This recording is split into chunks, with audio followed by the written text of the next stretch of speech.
নমস্কার দর্শক বন্ধু, আজ যে বিষয়টা কুণ্ডলী বিচারে মাঙ্গলিক যোগ বা ভৌম যোগ বলা হয়। ব্রহ্মপুত্র মঙ্গল মঙ্গল তো 12টা ভাগের মধ্যে যে কোনো ভাবে থাকবেই সে। এবারে মঙ্গল যোগ বা মঙ্গল দোষ বলে যে যদি শাস্ত্রের মধ্যে কালচারটা করা হয়, মানুষ ভয় পেয়ে যায়। অবশ্যই ভয় পাওয়ার কারণ আছে, কিন্তু তার মঙ্গল যোগটা কতটা যোগ বলে আছে যদি শাস্ত্রের দোষ নেই, এবার সেটা দোষের কারণ হয়ে দাঁড়িয়ে যায়। মাঙ্গলিক যোগ দাম্পত্য বিবাহ যেমন শুধু কর্মক্ষেত্র বাধা সৃষ্টি করে, জীবনে উন্নতির রাস্তায়ও বাধা সৃষ্টি করে। বৈধব্য যোগ, বৈধব্য যেটা মানে বিয়ে করে একজন আর হানিকারক, সেটাও মঙ্গলের জন্য হয়ে থাকে। কিন্তু মঙ্গলটা কি 12টা ভাগের জীবন থাকতেই হবে। মঙ্গল যোগ কোন কোন ঘরে হয় আমরা সবাই জানি, জ্যোতিষশাস্ত্র অনুযায়ী লগ্ন থেকে ধরা হয় এক লগ্ন, যেখানে হতে পারে লগ্ন এখানে 1 নম্বর দেওয়া আছে মেষ লগ্ন, তাহলে এখানে তার লগ্ন হলো মেষ। এখন এখানে যদি হয় বিষ লগ্ন হবে, মঙ্গল এখন থাকতে পারে। এখন মঙ্গল নিয়ে বলবো যে মঙ্গল 1, 4, 7, 10 এটা মাঙ্গলিক যোগ হয়ে যায়। তাছাড়া দ্বাদশে শনি মঙ্গল কিন্তু মাঙ্গলিক যোগ করবেই। দ্বাদশ ঘরটায় 1, 4, 7, 10 মাঙ্গলিক যোগ হয়। তার সাথে আমি অনেক কুণ্ডলী দেখেছি দ্বাদশ ঘরে মঙ্গল শনি থাকলে তাদের দাম্পত্য বিবাহ জীবন খুবই কিন্তু খারাপই ঘটেছে। এবার রাহু মঙ্গল কিন্তু মাঙ্গলিক যোগটাকে প্রভাবটা বাড়িয়ে দেয়। এই রাহু মঙ্গল 10 নম্বরে আছে। 10 নম্বর ঘরটা কুম্ভ রাশির ঘর, শনির ঘর। রাহু মঙ্গল থাকলে অবশ্যই তার বিপরীত ফল। কেমন? বিবাহ হচ্ছে বা হয়ে গেছে এটা ছাড়খাট।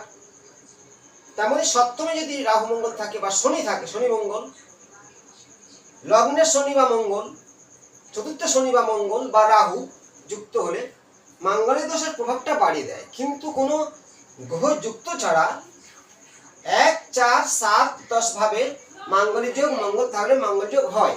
এবার মঙ্গলের সম্বন্ধ বুঝতে হবে ডিগ্রি। প্রতিটা গ্রহ ডিগ্রি 0 থেকে 30, 3 × 36 মোট 360 ডিগ্রি রাশিচক্রে হিসাব। এবারে যদি 0 ডিগ্রি হয় তাহলে তার ভাবটা কেমন হবে, বা 28 ডিগ্রি মঙ্গল শেষ হয়ে গেছে তার ভাবটা আবার আলাদা হবে। 12 ডিগ্রি, 14 ডিগ্রি, 10 ডিগ্রি মঙ্গল পূর্ণ শক্তিশালী। এবার মঙ্গল কার দ্বারা দৃষ্ট আছে? ধরো এই লগ্নে মঙ্গল আছে, এখানে শনি বসে আছে, তাহলে সপ্তমে শনি লগ্নে মঙ্গল সমদৃষ্টিতে মাঙ্গলিক যোগটাকে আরো বাড়িয়ে দেবে। তেমনি মঙ্গল একা নয়, রাহু যুক্ত হয়ে আছে, মাঙ্গলিক যোগটাকে বাড়িয়ে দেবে। মানে মঙ্গলের যে মঙ্গল আমাদের কি করে? ভূমিপুত্র, সৈনিক, যুদ্ধাপতি, সম্পত্তি, বিলাস ব্যবসা সঙ্গে যুক্ত, মাটি বিশেষের সঙ্গে যুক্ত, মেডিকেলের সঙ্গে মঙ্গল যুক্ত, মেডিকেল যারা ডাক্তার মঙ্গলের কারণ। তার সাথে অন্য গ্রহ যুক্ত অবশ্যই আছে, কিন্তু এখানে মঙ্গলের সাথে রাহু যুক্ত হলে, শনি যুক্ত হলে মাঙ্গলিক দোষটাকে বাড়িয়ে যায়, মানে বেড়ে যায় তার ডিগ্রি অনুযায়ী। আবার দেখতে হবে যে মঙ্গল অনেক সময় অষ্টম ঘরে আছে, শনি আর মঙ্গল, ওটা কি বলা হয়? মাঙ্গলিক যোগ নয়, অ্যাক্সিডেন্ট যোগ। সমদৃষ্টি থাকলে, এই সমান ডিগ্রিতে থাকলে। এখন মঙ্গল রাহুর সাথে আছে, মঙ্গল আছে 12 ডিগ্রি, রাহু আছে 12 ডিগ্রি, 12-13 ডিগ্রি, সমান সমান ডিগ্রিতে আছে। এখানে মাঙ্গলিক যোগটা কিন্তু বাড়িয়ে যাবে। সবচেয়ে বেশি সমস্যা হবে দ্বাদশ ঘরে মঙ্গল ও শনি সমান ডিগ্রিতে থাকলে। আমি প্রচুর চার্টে দেখেছি তাদের সেই হরস্কোপগুলো স্বামী স্ত্রীর মধ্যে একটু মানে দূরত্ব বজায় থেকে যায়। আবার অনেকের বিয়ে হয়নি, বয়স 40-এর পার, এই ধরনের ঘটনাগুলো ঘটে যায়। তার সাথে আবার অনেকের আছে বিয়ে হয়েছে, মঙ্গল চতুর্থে বসে আছে, সপ্তমে বসে আছে, তার দেখা যাচ্ছে মঙ্গলটা ভালো নক্ষত্রে বসে আছে। আর সব নক্ষত্র ভালো, 27টার মধ্যে মঙ্গল দেখা যাচ্ছে শুক্র নক্ষত্রে বসে আছে বা শনির নক্ষত্রে বসে আছে। শনি নক্ষত্রে মঙ্গল বা রাহুর নক্ষত্রে মঙ্গল, এই ধরনের পজিশনে মাঙ্গলিক যোগটা আরেকটু নেগেটিভ শক্তি ধারণ করে। তেমনি মাঙ্গলিক যে যোগ নিয়ে আমি বলছি আজ, মঙ্গল যদি লগ্নে থাকে তাহলে তার লগ্ন হচ্ছে গিয়ে মেষ লগ্ন হয়ে যাবে, তার তো লগ্ন হবেই। তাহলে মঙ্গল কি লগ্নে বসে আছে তার বিয়ে হবে না? এরকম কোনো ব্যাপার নয়। দেখতে হবে মঙ্গল আছে লগ্নে, সপ্তমে আছে শনি, বিবাহ দেরিতে হবে, বিয়ের পরে একটু অশান্তি হতেই পারে। কিন্তু যদি মঙ্গল শুক্রের নক্ষত্রে থাকে তাহলে কিন্তু সেই জিনিসটা আরেকটু নেগেটিভটা বাড়বে। তা মাঙ্গলিক যোগের জাতক জাতিকাদের শুধু বিবাহ জীবন না, সন্তান, কর্মজীবন বারে বারে বাধা সৃষ্টি।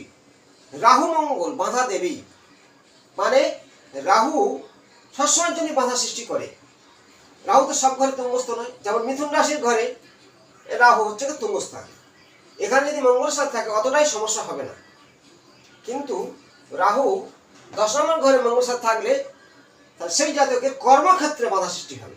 10 নম্বর ঘরটা আমাদের কর্মের বিচার করা হয়। তেমনি সপ্তম ঘরটা বিবাহ ঘর, দীপু সুখের ঘর, সেখানে মঙ্গল শনির সাথে থাকলে কি হবে? দেরিতে বিয়ে হবে বা বিবাহ জীবন হয়ে দূরত্ব হবে। সমান ডিগ্রি থাকতে হবে, ডিগ্রি অনুযায়ী সেই মঙ্গলের ফল দান করিয়া থাকে। লগ্নে মঙ্গল থাকতে পারে বা লগ্নে শনি, সপ্তমে মঙ্গল সমদৃষ্টি, তার কারণেও দেরিতে বিবাহ বা বিবাহ প্রতি বাধা সৃষ্টি হয়ে যায়। শুধু বিয়ে নয়, কর্মজীবনেও দেখা যাচ্ছে সে ভালো যোগ্যতা অর্জন করেছে, তার সেই জাতকের বুধ রবি মিথুন রাশির ঘরে আছে, শিক্ষকতার যোগ্যতা করেছে কিন্তু চাকরি পাচ্ছে না। মঙ্গল সপ্তমে আছে শনিযুক্ত হয়ে, সেটাও বাধা সৃষ্টি হবে। বা রাহুযুক্ত হয়ে কর্মের ঘরে বসে আছে, বিবাহ বাধা দেবে সপ্তম ঘর থেকে। 10 নম্বর ঘরে মঙ্গল শনি থাকলে কর্মজীবনে বাধা সৃষ্টি হবে, বা রাহু মঙ্গল থাকলে কর্মজীবনে বাধা সৃষ্টি হবে। কর্মজীবনটা হলো 10 নম্বর ঘর। মাঙ্গলিক যোগে কি কি হয়? 10 নম্বরে মঙ্গলের সাথে শনি আছে, কর্মের ক্ষেত্রে বাধা হবে। রাহু যুক্ত আছে, কর্মক্ষেত্রে বাধা হবে। দ্বাদশ ঘরে আছে মঙ্গল ও শনি, তাহলে যে কোনো আপনার কোনো কুণ্ডলী খুলে দেখুন দ্বাদশ ঘর কিভাবে গুনবেন। লগ্ন থেকে দ্বাদশ মানে 12 নম্বর ঘরে মঙ্গল ও শনি আছে। শনি এমন একটা গ্রহ খুব ধীরগতি, মঙ্গল কিন্তু দূরত্ব। এই দুটোর কারণে তাহলে দ্বাদশ ঘর থেকে আমাদের কি বিচার করা হয়? ঋণ। অনেক সময় দেখা যাচ্ছে যে তার দেনা হয়ে যাচ্ছে, বিশেষ করছে টাকা স্টে করছে না, অত ব্যবসা ডুবে যাচ্ছে। বা সেই জাতক যে কর্ম করছে সে কর্মকে ডুবে দিচ্ছে, শনি আর মঙ্গলের কারণ।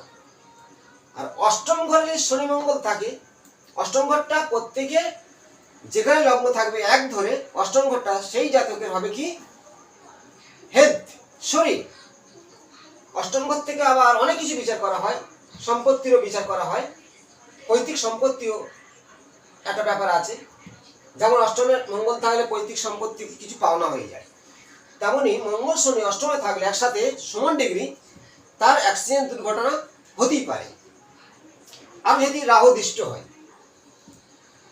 যাই হোক, শনির সাথে মঙ্গল, রাহুর সাথে মঙ্গল যেভাবে বসে থাকবে সেই ভাবের উপরে তার কর্মজীবনে সেই ফলটা দান করবে। যেমন মঙ্গল আছে চতুর্থ ঘরে, এখানে যদি চতুর্থ ঘর থেকে আমরা কি বিচার করি? মাত্রা ঘর, মায়ের শরীর কেমন যাবে।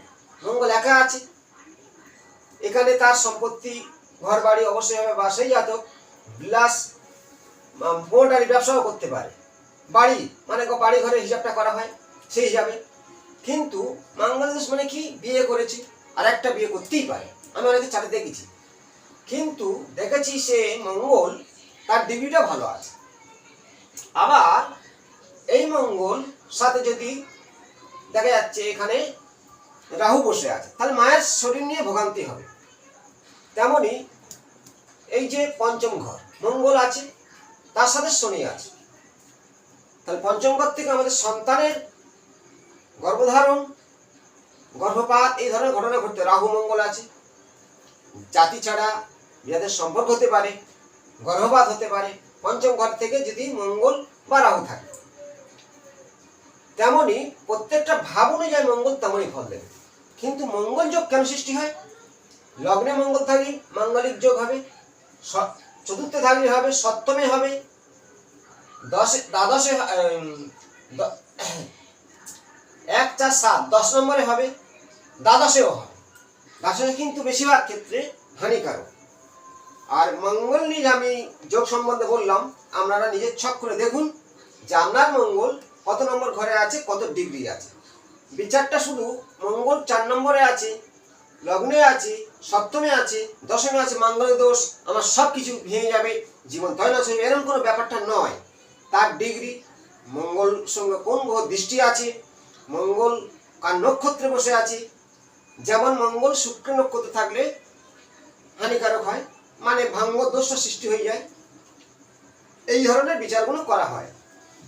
আমি যে মঙ্গল যোগ নিয়ে বললাম, আপনারা নিজেরাই দেখুন, নিজের কুণ্ডলী খুলে আমার কমেন্টে জানান আপনার মঙ্গল কত নম্বর ঘরে আছে, কেমন ফল দিচ্ছে। আমি বললাম কতটা মিলল। মঙ্গল একা থাকা অতটাই সমস্যা নয়, দেরিতে বিয়ে হতে পারে, কিন্তু মঙ্গলের সাথে যদি শনি থাকে বা শনির দৃষ্টি থাকে, বারবার সমদৃষ্টি, এখানে মঙ্গল আছে, এখানে শনি আছে, তাহলে আপনার সেই মানে শনির দৃষ্টিতে দেরিতে বিয়ে হওয়া, সপ্তমে শনি, লগ্নে মঙ্গল, দেরিতে বিবাহ হওয়া বা বিয়ে হয়ে সমস্যা হয় বেশিরভাগ দ্বাদশ ঘর থেকে, চতুর্থ ঘর থেকে, এই ধরনের হতেই পারে। পরবর্তী অংশে আমি আর অন্য কোনো যোগ নিয়ে আসবো। প্রত্যেকে শেয়ার করুন, লাইক করুন, প্রত্যেকে ভালো থাকুন। যদি মঙ্গল দোষ আপনার খুব সমস্যা দেয়, আপনি কি করবেন, একটা প্রতিকার বলছি। প্রত্যেকে নিজের হাতে লাল কালি দিয়ে হাতের মণিবন্ধনে 3টে 8 লিখবেন। আর একটা যোগ বলে দিচ্ছি, শিবের প্রতি সোমবার দিন শিবের স্থানে গিয়ে চন্দন দিয়ে, বেলপাতা দিয়ে শিবকে আরাধনা করুন, আপনার কিছুটা মঙ্গল দোষ কাটানো হবে। আবার শিবের মানে রূপোর সাপ যদি দিতে পারেন আরো ভালো হবে, বা তামার সাপ দিতে পারেন। পরবর্তী অংশে আমি কিছু তত্ত্ব নিয়ে আসবো। ভালো থাকুন, নমস্কার।